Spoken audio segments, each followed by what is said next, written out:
It's so wild because, Khai kind of compartmentalised his life. Most of us knew a part of him, and it was because he was so private. Khai always would talk to me about my work. He was just so supportive and so generous. He's really been like a life mentor. Sometimes when I've found things difficult, he's really been able to help me come out of that difficulty, and I will really miss him.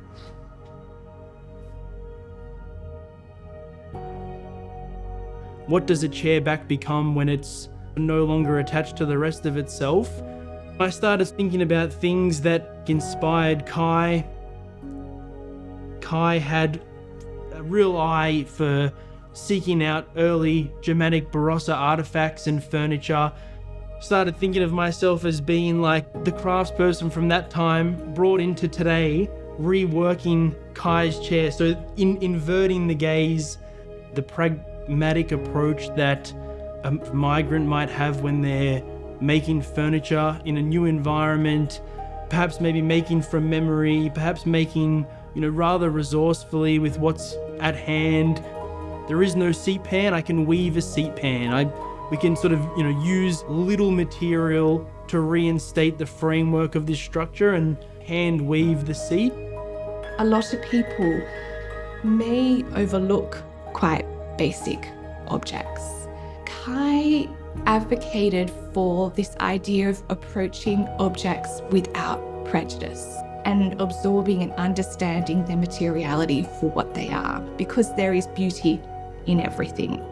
I received the back frame of the chair, so it was this sort of like mostly complete back frame with like a beautiful sort of waning edge where, this sort of back rail snapped off. Wanted to sort of also honor the piece, but treading lightly enough where perhaps maybe like the detailing and the styling is subtle enough that I don't feel as though I'm really trying to like brand myself over someone else's work.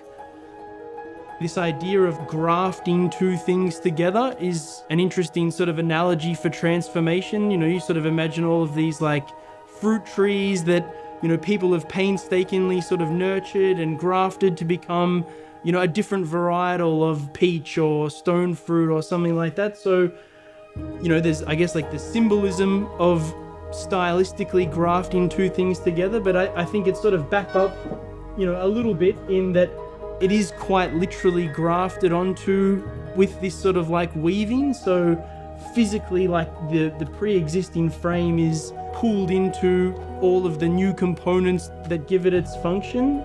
Sure, there's like, structural mortise and tenons and all that kind of thing in there, but I think like, visually there is this really nice sort of stitching detail, and it also sort of like opens up to sort of like reveal that waney edge for where it's sort of snapped off previously. So I think for like, the curious at heart, there is something to sort of like ponder as to why that is the way that it is.